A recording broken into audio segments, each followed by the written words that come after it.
Adam Khalid, welcome to my video presentation on psychology in sport. First, I'm going to start with aggression. Aggression is any form of behavior directed to a goal of harming an individual or another living being who is motivated to avoid such treatment. This was Baron in 1977. Terms commonly used to describe accepted aggression are channeled aggression or instrumental aggression, and assertive aggression. Channeled instrumental aggression involves behaviour that is within the rules of the game. Husman and Silver in 1984 suggested that assertive behaviours are not intended to cause harm or injury due to the indication that the action was implied within the rules and spirit of the game.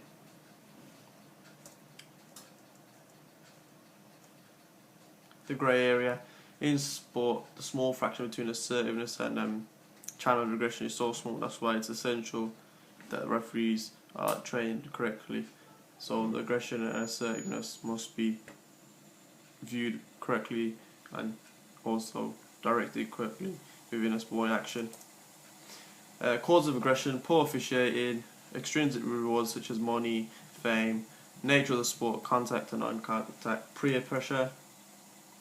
Views of aggression: instinct theory. As the name suggests, this is based on nature and inherited behaviours. Freud proposed that aggression is due to our evolutionary development, our need to dominate. The frustration hypothesis is there's a drive to win that leads to obstacle. That could be you losing, that equals frustration, that leads to aggression. Arousal, stress and motivation. The desire to achieve success for its own sake. The performer is keen to participate, learn and perform effectively. Theory of achievement of McCall and Atkinson in 1964 viewed achievement and motivation as a stable aspect of a personality. They suggest that we all have two underlying motives, one to succeed and one to avoid failure. Performers who have a higher motive tend to have behaviour patterns. They rise to the challenge, and when they do, they have a feeling of satisfaction.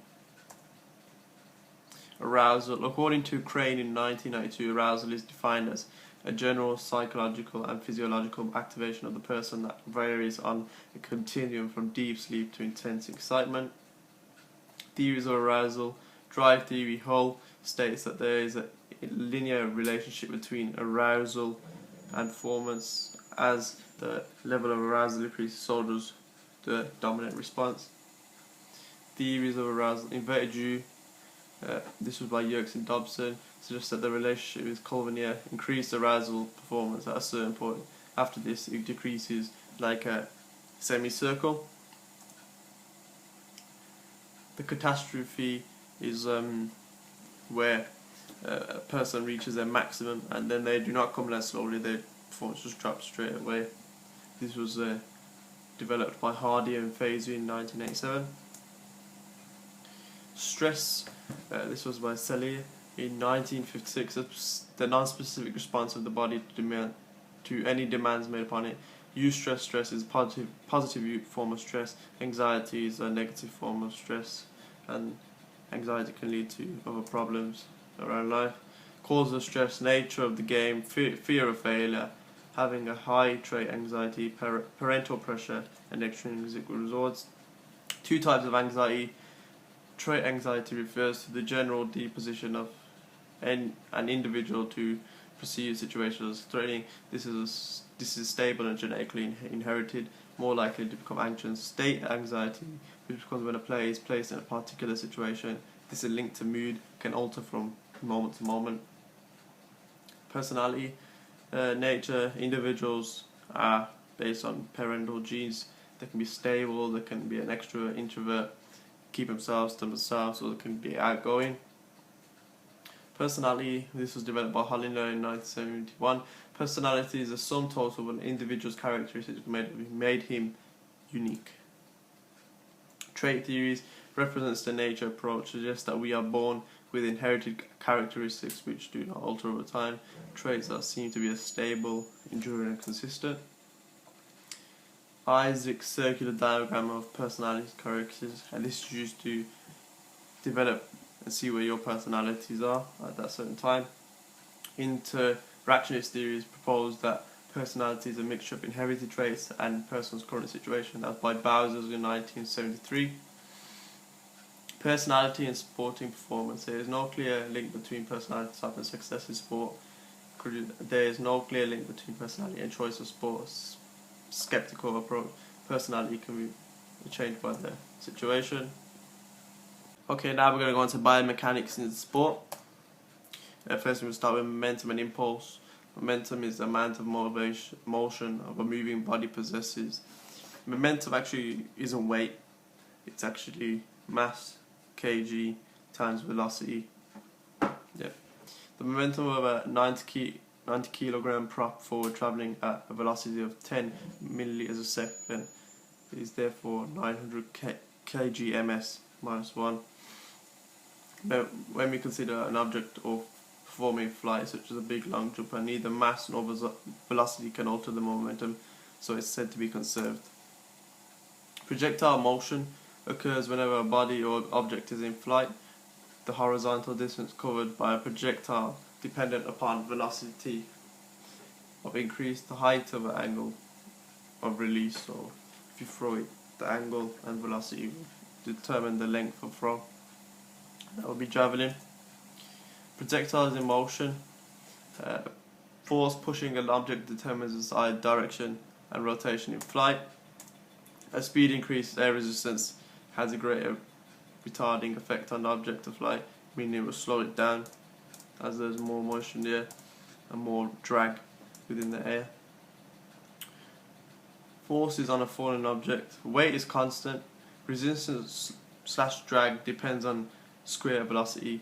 Motion of object, Newton's second law equals F equals ma, and A equals F over m equals W minus D over m.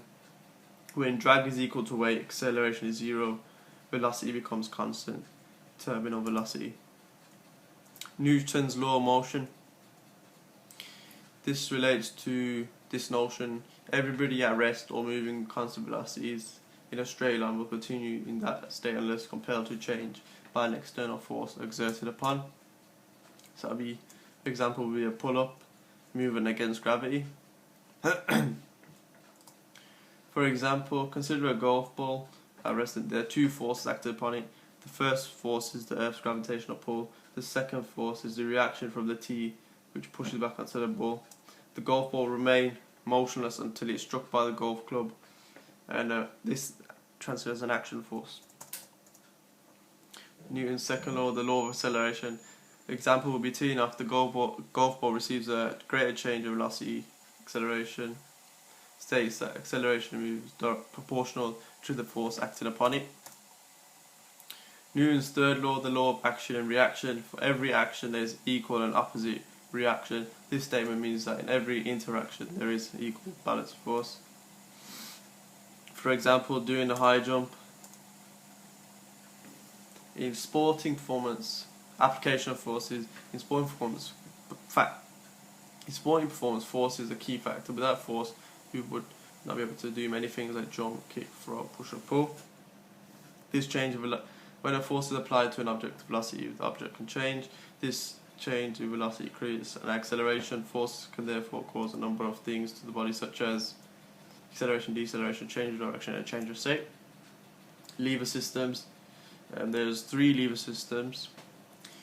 First class lever is this will be found in a movement such as a seated dumbbell tricep extension. There's a effort, fulcrum, and load. Second class lever will be such as doing a seated standing calf raise, and a third will be the most commonly used in the body, and this will be a bicep curl. Reaction forces, balance forces. This occurs when 2 or more forces are in operation at equal size but opposite direction. Every force cancels out another. In this instance, an object will stay in the same position or it will move at constant speed. Vertical forces, weight equals mass times acceleration due to gravity. Horizontal forces are friction and air resistance. Thank you for listening to my presentation.